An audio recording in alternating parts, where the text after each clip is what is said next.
और एक अहम बात की कि लोकतंत्र की जीत है ये। लोकतंत्र में इस तरह से चुनाव होते हैं और जनता अपना फैसला लेती है। उन्होंने हर कार्यकर्ता का धन्यवाद भी किया। ये भी नगमा अपने आप में बहुत अहम है, हार को मानना जी, और बहुत अच्छी तरह से स्वीकार किया, सारे कार्यकर्ताओं का उन्होंने धन्यवाद किया है और कहा है कि जो फैसला है वो अब साफ है। एक तरह से एक बार फिर से आपको दिखा देते हैं कि इस समय जो नतीजे हैं या जो रुझान है वो क्या और कितने इस वक्त दिख रहे हैं। देखिए, आप डीके शिव कुमार जो है प्रदेश कांग्रेस अध्यक्ष, वो जीत गए हैं कनकपुरा से, कर्नाटक के कनकपुरा से, और जो नतीजे इस समय दिख रहे हैं या जो रुझान है उसके हिसाब से कांग्रेस को लगभग 130 सीटें मिलती हुई दिखाई दे रही हैं, जैसा आप देख रहे हैं अपने स्क्रीन पे। बीजेपी को 66, कांग्रेस को 50 का फायदा भी है, बीजेपी को 38 का नुकसान है।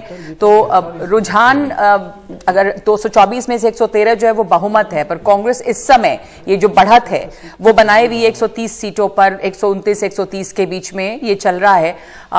इसके अलावा बीजेपी 66 पे है और उसको 38 सीटों का नुकसान हुआ है। जेडीएस 22 पर है, 15 सीटों का उसे नुकसान हुआ है। तो एक बड़ी कहानी इस समय जेडीएस की भी है, जो लगातार उम्मीद बनाए हुई थी कि वो किंग मेकर के रूप में उभरेगी, पर इस वक्त तस्वीर बिल्कुल साफ लग रही है कि कांग्रेस स्पष्ट बहुमत से अपनी सरकार बनाएगी। ऐसे में जेडीएस का रोल सिमटता भी है निधि, और ये जो वोट्स थे वो शायद कांग्रेस के पास आ गए हैं, किस के जो जेडीएस के वोट्स। बिल्कुल, और वो जो आपने प्लेट दिखाई थी लक्ष्मण साध्वी की, जो पूर्व उप मुख्यमंत्री थे कर्नाटक के, वो जीत गए हैं। इससे पहले बिल्कुल ये कम अंतर वाली सीटें हैं जो हमारे सामने स्क्रीन पर आ रही है नगमा। काफी 25 सीटें ऐसी हैं जहां पर 1000 से कम वोटों का अंतर है। उसमें आप कुछ सीटें देख लीजिए, कुमता जैसे है उसमें जेडीएस आगे है, बीजेपी पीछे है। बगलकोट कांग्रेस आगे, बीजेपी पीछे, लेकिन जो डिफरेंस है 108 वोटों का है।